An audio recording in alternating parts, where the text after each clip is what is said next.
కార్యక్రమానికి స్వాగతం. ఆధ్యాత్మిక విజ్ఞానమే జీవితానికి నిజమైన చైతన్యం. ఆధ్యాత్మిక విజ్ఞానంతో పాటు జ్యోతిష శాస్త్ర విజ్ఞానాన్ని కూడా మేళవించి మనకు తెలియచేయడానికి మనతో పాటు ఉన్నారు సినీ రాజకీయ జ్యోతిష నిపుణులు బ్రహ్మశ్రీ ప్రదీప్ జోషి గారు. మరి మిగతా విషయాలు గురువు గారిని అడిగి తెలుసుకుందాం. నమస్కారం గురువు గారు. ముందుగా ఇవాళ పంచాంగం గురించి తెలియజేయండి. శ్రీ గురుభ్యో నమః. పరమగురుభ్యో నమః. శ్రీమదానందతీర్థ భగవత్పాదాచార్య శ్రీ గురుభ్యో నమో నమః. జ్యోతిషాస్త్రమనేక భేద విషయం స్కంధత్రయాధిష్ఠితం తత్కాంస్యోపనయస్య నామ మునిభిః సంకీర్త్యతే సంహిత స్కంధేస్మిన్ గణితేన యా గ్రహగతిస్తంత్రాభిధానస్యసో హోరాన్యోంగవినిమయశ్చ కథిత స్కంధస్తృతీయోపరః. అచింత్యావ్యక్తరూపాయ నిర్గుణాయ గుణాత్మనే సమస్త జగదాధారమూర్తయే బ్రహ్మణే నమః. శ్రీమాత్రే నమః. స్వస్తి శ్రీ విజయనామ సంవత్సరము, ఉత్తరాయణము, శిశిర ఋతువు, ఫాల్గుణ మాసము, శుక్లపక్షము. ఈరోజు వారం ఆదివారం, ఆంగ్ల తేదీ 9వ తారీఖు మార్చి నెల 2014వ సంవత్సరము. సూర్యోదయం 6:29 సూర్యాస్తమం 6:23 చంద్రోదయం మిట మధ్యాహ్నం 12:30 పాల్గొన మాస ఋతులక్షమైనటువంటి ఈ రోజు అష్టమి తిథి ఉదయం 7:55 వరకు. తదుపరి నవమి తిథి. నక్షత్రము మృగశిర నక్షత్రము రాత్రి 8:29 వరకు. యోగము ప్రీతి యోగము, కరణము భవకరణము ఉదయం 7:55 వరకు. తదుపరి బాలవకరణము. సూర్యుడు ఉన్నటువంటి రాశి కుంభరాశి, చంద్రుడు ఉన్నటువంటి రాశి మిథున రాశి. ఇక రావుకాల విషయానికి వస్తే కనుక మధ్యాహ్నము అంటే అపరాహ్న వేళల్లో 4:54 ప్రారంభమయ్యి సాయంత్రం 6:23 వరకు. యమగండ కాలము మిట మధ్యాహ్నం 12:26 ప్రారంభమయ్యి 1:55 వరకు. గుళిక కాలము 3:25 నుంచి 4:54 వరకు. అభిజిత్ లగ్నము మిట మధ్యాహ్నం 12:02 నుంచి 12:48 వరకు. దుర్ముహూర్త విషయానికి వస్తే సాయంత్రం 4:48 నుంచి 5:36 వరకు. ఇక అమృత కాలం చూసినట్లయితే ఉదయం 10:45 ప్రారంభమై 12:31 వరకు. ఇక ఈ రోజు విశేషాలతో కనుక చూసినట్లయితే కనుక ఈరోజు ఆదివారం అష్టమి తిథితో కలిసి రావడం జరిగింది.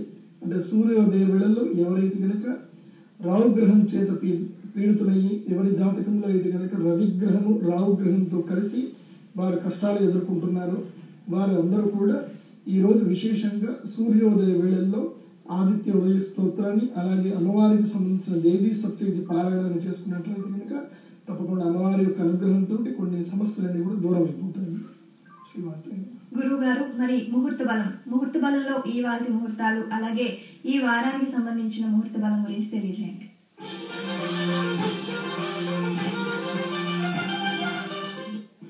శ్రీ గురుభ్యో నమః. శ్రీమాత్రే నమః.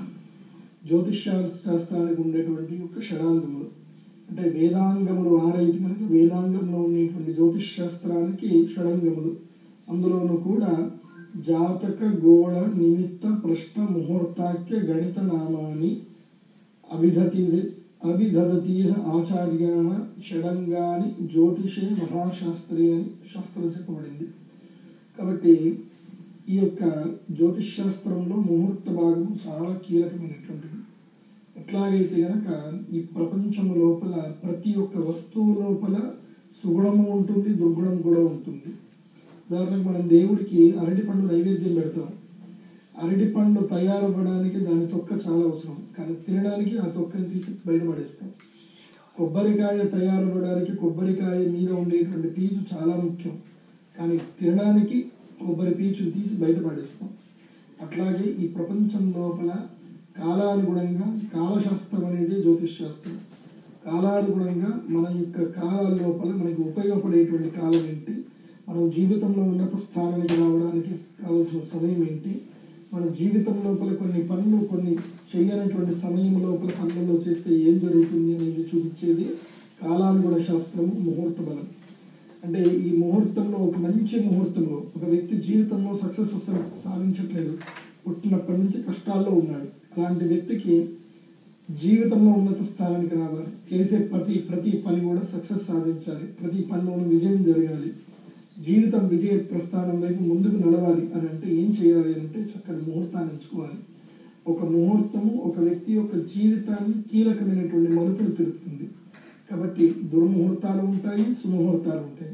కాబట్టి జ్యోతిష్ శాస్త్రరీత్యా సినిమా రంగానికి విశేషంగా ప్రత్యేకించి ఈ ముహూర్త బలం చెప్పడం జరుగుతుంది. ఎందుకంటే సినిమా రంగం అనేటువంటిది ఎంతో మందికి సంతోషం కలిగిస్తుంది. ఎందుకంటే ఈ ప్రపంచంలో మాయ అనేటువంటిది చాలా తప్పకుండా ఉండాలి.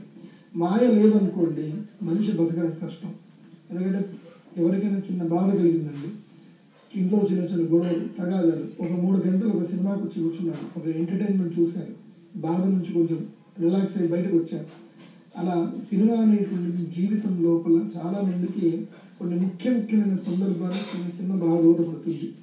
అలాగే సినిమా రంగానికి సంబంధించిన వారందరికీ కూడా ఈ యొక్క సినిమా అనేటువంటిది ఒక ఉపాధి, వారికి రోజు తిండి. కాబట్టి అలాంటి సినిమా వారందరికీ కూడా సక్సెస్ కావాలి, ప్రజలందరూ కూడా చక్కగా ఆనందంగా ఉండాలి, సినిమా బాగా ఎంటర్టైన్ చేయాలి అనేటువంటి ముఖ్య ఉద్దేశంతో అగ్రిగోల్డ్ సంస్థ వారు ప్రతిష్టాత్మకంగా ఈ యొక్క తారాబలం కార్యక్రమం లోపల ముహూర్త బలాన్ని ఏర్పాటు చేయడం జరిగింది. కాబట్టి సినిమా రంగానికి సంబంధించినటువంటి వారు, అదేవిధంగా కళారంగానికి, నాటక రంగానికి సంబంధించిన వారు కూడా ఈ యొక్క ముహూర్తాలకు సంబంధించిన విశేషాలు తీసుకొని మీ యొక్క జీవితాన్ని సుగమం చేసుకోవాలి, మీరు సక్సెస్ని సాధించాలి అనేది మా ముఖ్య లక్ష్యం. కాబట్టి ఈ వారంలో వచ్చేటువంటి ముహూర్తాల గురించి చూసినట్లయితే కనుక ఈ రోజు అంటే ఆదివారం అనేటువంటి 29వ తారీఖు, ఈ రోజు మృగశిర నక్షత్రం బాగా కలిసి రావడం జరిగింది. అయితే నవమి తిథితో ఆదివారం రావడం కాబట్టి ఈ రోజు కనుక సినిమా ముహూర్తాలు బాగా అనుకూలిస్తాయి, సినిమా ముహూర్తాలు ప్రారంభం చేసుకోవచ్చు.